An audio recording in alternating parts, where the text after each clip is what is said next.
Hey guys and girls, King Lear here from Proceed to Checkpoint, and welcome back to Final Fantasy XIV.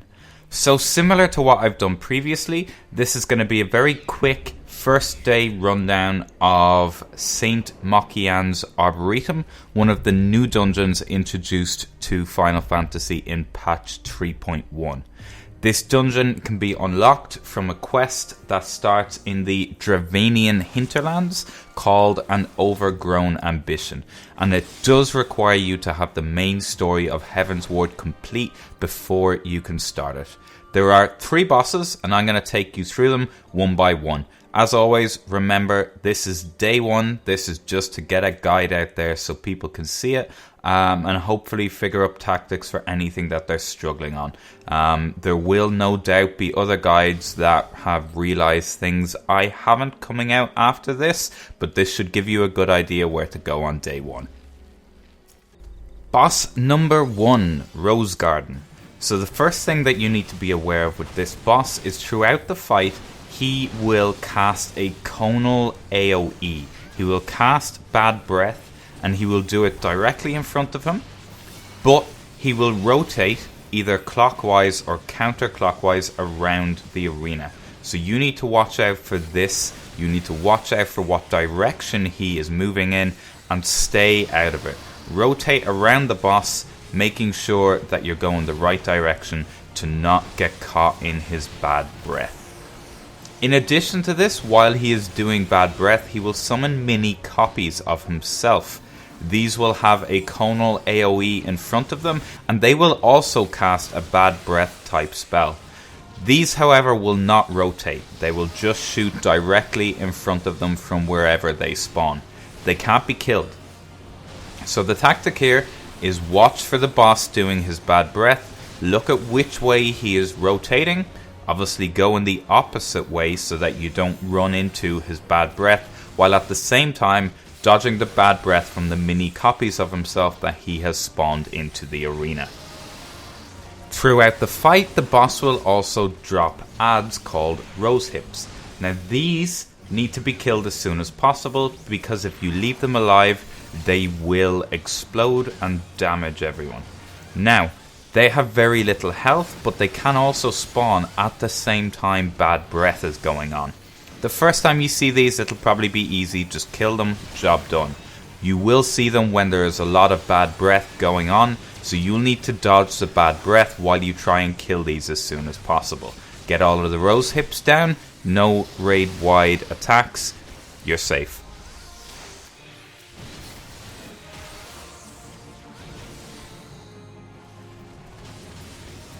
Boss number 2, the Bee. So, this guy at the start of the fight, you will see he summons loads of little bees that surround the edge of the arena. These guys are the main mechanic for this fight, because they have various different AoEs that they will cast on the group that you need to be aware of. I'll cover these off one by one, and if I figured out what the trigger for them is, what to watch out for, then I'll let you know that as well.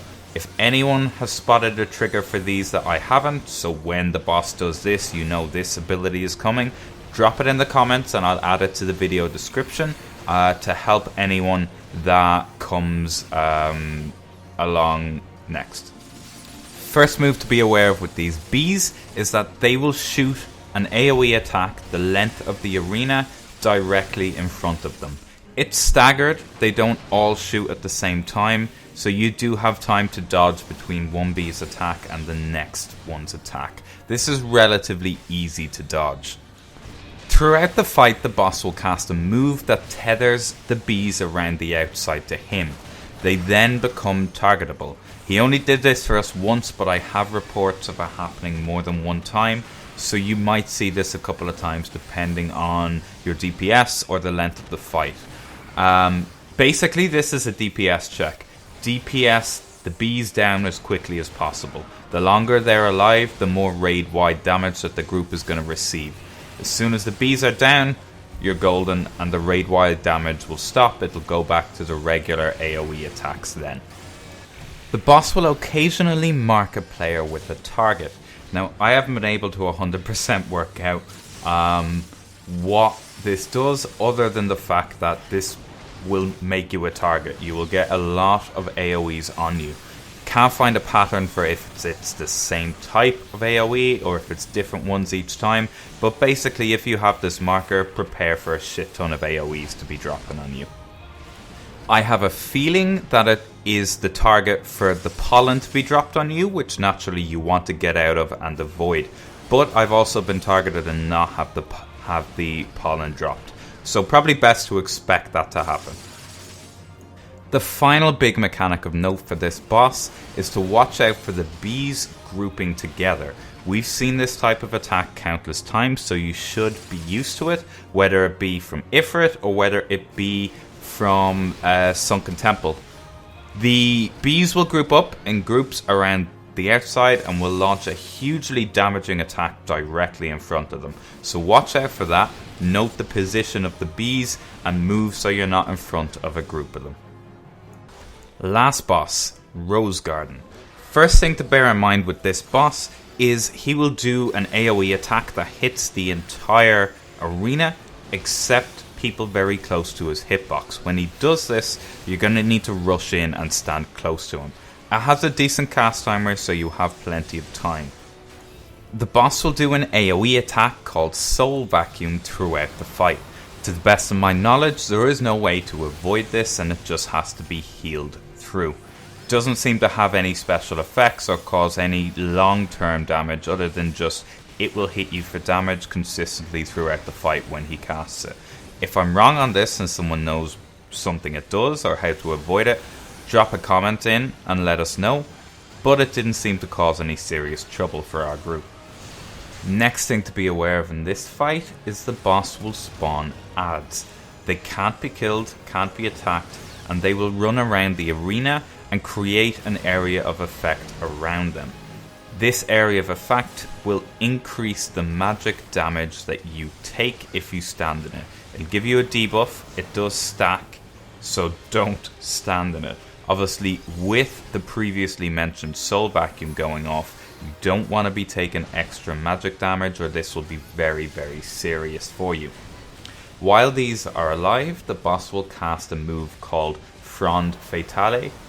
This will seduce you and make your character run into one of the circles that the ads have spawned and get the vulnerability debuff on you.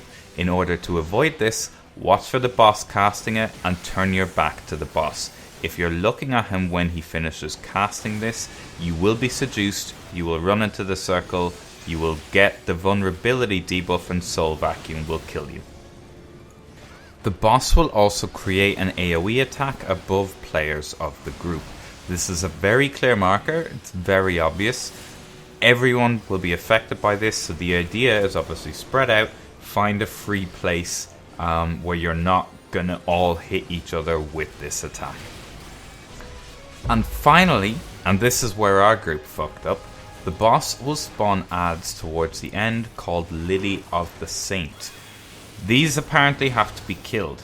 Now we didn't kill them, and they exploded and killed the vast majority of our group, so I'm going off the advice of people I've been speaking to since. Luckily, our tank here, Celestial Seeker, was an absolute legend and managed to survive solo against the boss for the remaining amount of his health and down the boss. So this is a prime case of do as I say, not as I do. These ads have to be killed or they will explode and wipe the group. Luckily, our tank carried us through this. That's it, guys. They are all the tactics for Saint Mocianne's Arboretum.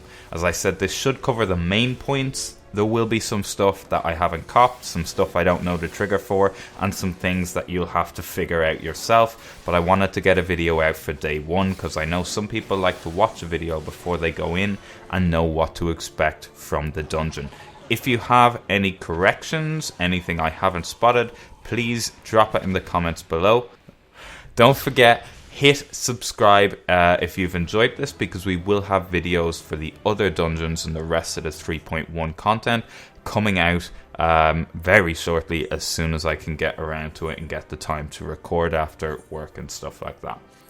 I hope you've enjoyed this. I hope it gives you some help going into the new dungeon. And I hope you find this dungeon as pleasant an experience as I did. Have a great day, guys. Bye-bye.